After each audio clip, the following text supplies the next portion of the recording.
Welcome back, folks, to Beyond the Cloud. We have Mickey Manning with us today, our very special, exciting, super awesome, duper guest. And speaking of guests, Kenny, go ahead. I just want to throw this in there because I know I'll forget because we get going, right? Bunch of yaks. Bunch of yaks, right? Yaks. Mickey Manning, great guest. We had our other guests on the phone, right? Harry and Trade Martin. And on the 27th, we're going to have a young gentleman by the name of Dick Williams. And I want to mention that because Dick's an old friend of mine, and boy, he's Andy Williams' brother. I think I should probably mention that. Right. And we're going to look forward to hearing. Because So is he calling in on that one? He won't be here. No, he's in L.A., but he'll be calling in. Yes, I wish he would be like you. It's much more fun when people are live rather than stuffed. Yeah, when I got the choice, I said, I want to come on. Well, exactly, of course. But we'll take him how we can get him, right? Yeah, baby. Absolutely. Yeah, baby. Offer him martinis. He might show up. You never know. Right.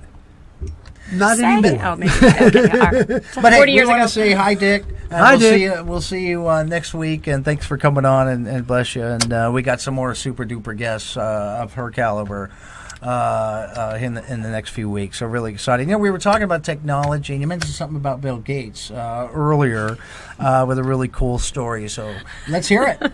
I can't wait to hear this. Oh, that's right. I was telling you about this. I was Bill Gates' makeup artist for about a 5-year period. And I remember what got us started talking about that was technology. We were backstage, and I luckily this guy probably doesn't work for them anymore. I wouldn't want to get him fired. But I'm the makeup artist backstage, and we're at this huge corporate event where Bill Gates' face is the size of a Jumbotron on the wall. And so that's why I was there, so he didn't look nervous. Okay. Because the little guy in the back who's like the Wizard of Oz making everything go is sweating bullets. And, this technology barely works. And, they're pushing it to like its maximum peak, and they're showcasing this brand new technology to Comdex then. Oh, okay. So this is the opening of Comdex. Right. And this poor guy, I'm sitting next to him, I'm all worried for him because I'm like, I'm just a makeup artist, but I'm like wanting to pat him on the back, and you can see he's like, I am so fired if this goes down, And this was every year, we'd have I came back and he'd open off Comdex, and I'd do his makeup for that, and he started to really have fun with it. One year he walks out dressed as Harry Potter, then he comes out as Luke Skywalker. Oh my God! Bill Gates was the best. Wow! He was a really fun. He still is, I'm sure, a really fun guy. But you didn't get to see that. He was kind of one of those quiet. You remember E.F. Hutton when E.F. Hutton watched the commercials? Yeah. When he would finally say something, the room would fall silent. Right. Like whatever he finally had to say, it's like somebody was probably in the corner writing it down, And I've worked for a lot of celebrities, but I do have to say the one time I was ever blown away by anybody even acknowledging me, I walked in and he says, "Hey, Mickey, how you doing?" And it took a moment, and I was like, Bill Gates knows my name. And I've never had a moment like that. But oh my God! I'll get that redheaded makeup girl. Right. What was your name again? Isn't that? I've never been starstruck. I've always treated everybody the same. Matter of fact, I'll tell you another quick story about Bill because there's so many wonderful ones. I was moving away. I've lived here 3 different times over 22 years. I think I should do the math again. But something like that. Yeah. Packed to move to L.A. And Good Morning America calls me, and Bill Gates is going to be on the show, and they want me to come do his makeup. It's a live satellite uplink, so he's in Vegas for Comdex. Okay. And can I come and do his makeup? So, and I'm seriously like, I'm packing, I'm moving tomorrow, and okay, yeah, I'll do it, So, but I remember I'm having a dilemma over doing Bill Gates' makeup. Oh my God. I'm like, okay, because it was early, like 7 a.m., Right. I'm an artist, so I want to get up early. Yeah, so, okay, right. So I get there, all these, his handlers come up and, you got 5 minutes, no chit-chat. So we sit down, and I'm doing his makeup, and I talk a lot, so 5 minutes felt like an eternity. Yeah. And I have a little icebreaker I usually say with guys, and I don't even think about it. Well, I looked at him, and I said, all right, well, you look great. Do you feel pretty? Oh! And you can almost see his brain sizzle. And nobody makes jokes with Bill Gates. And he kind of cocks his head to the side, and for like what felt like a minute. He goes, well, I guess so. And he gets up and he goes and he does his interview, and it was one of those moments where they ask everything they weren't supposed to ask. The interview was over within like 5 minutes. I mean, it was, and I'm thinking, I'm getting paid for this, but I'm so fired. I talked to him. I'm never going to work for him again. I told him he was pretty. Exactly. I made a joke with Bill Gates. And so a couple weeks later, probably not even a week later, probably, I get a call. Hi, we're so-and-so. We've got a shoot with Mr. Gates, and we understand that he's the only makeup artist in Las Vegas, or you're the only makeup artist in Las Vegas that he'll use. Like, there you go. So, be real with everybody, I guess. Yeah, right. Tell them they feel pretty. They do. Exactly. Hey, whatever works. Pretty silly. And you just never know. You don't.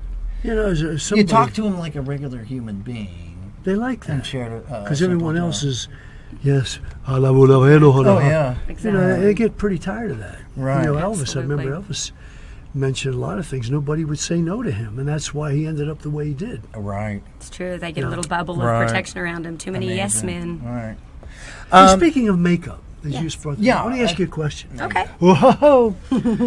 Makeup. As we were talking, I was a big fan of makeup when I was a kid. I'd go to the movies, and there was one guy that stood out that through my life has always been on the scene. Now, I'm not Max Factor, but there's another guy. Who did you admire as a makeup artist? Who do you think was one of the top in history?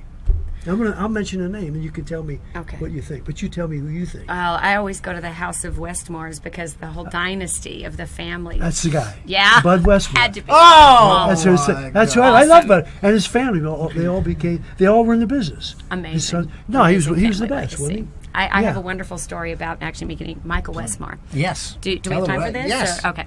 I went to the Star Trek convention, and I am crazy social media queen. I can do all these characters. I have fun with them. So I showed up at the Star Trek convention dressed as Marilyn, but as Nurse Chapel. And I know, right? That's what they thought. It went over crazy. I had a green card to do whatever I wanted. I didn't have a press pass. I decided I'm just going to make a mini mockumentary, and I'm going to interview people as if Marilyn played Nurse Chapel. Dead serious people. I love it. I got an interview with Michael Westmore. I walk in, and they're doing the contest for all the cosplayers. And I'm sitting in the audience, and there's nobody around him. They're the judges for the contest. Him and the guy that was the wardrobe designer. Just the people judging this were like, Star Trek royalty.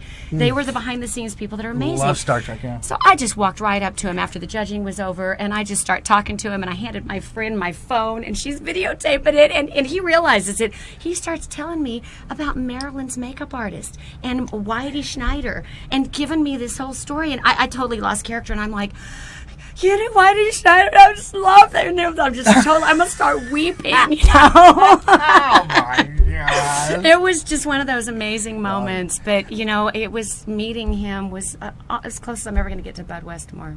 It was a wonderful moment. That is super. It's funny how we pick up on It's stuff just like amazing. that. And then, of course, Lon Chaney. And I didn't realize as a kid, I was raised with Lon Chaney Jr. Oh, okay. Who played Wolfman. Right. And Frankenstein, and Bela Lugosi, all those great movies. And here, then I guess in the 50s or late 50s, Jimmy Cagney played Man of a Thousand Faces. Oh, amazing film. And then I found out Lon Chaney Jr. I thought I never knew that. But then I went and I researched and saw all his silent movies, and then later on his talkies. But did you ever see that movie, Man of a Thousand Faces? Oh, yeah. Great movie, Incredible wasn't film. And the inspiration, obviously, for my name, Woman of a Thousand Faces, obviously I don't have 1,000, but I'm getting into the hundreds. I'm working on it. Let me ask before we go for a break here. Now, out of all of your characters, which one do you play the most? Or is requested the most? Marilyn is requested the most. Marilyn transcends time like no other. She truly does. I knew it. It's true. It's popularity. She's not my favorite to play, believe it or not. I love playing her. I love playing them all. I have a connection with them all. Right. But, if you want me to wait, I'll tell you after this. Well, we who come it back. is. I would love When she that. comes back, we're going to find out how she chooses these people. That's what to we're do. all about, absolutely. Right. Yeah, all right. We're going to do that right when we come back after this word from Effortless, folks. Stay with us. Yes, she knows her part. Yeah. Experience the difference beyond the cloud. Your desktop, your mobility, and your security, 24/7 support. take your business beyond the cloud. Work less, worry less, effortless.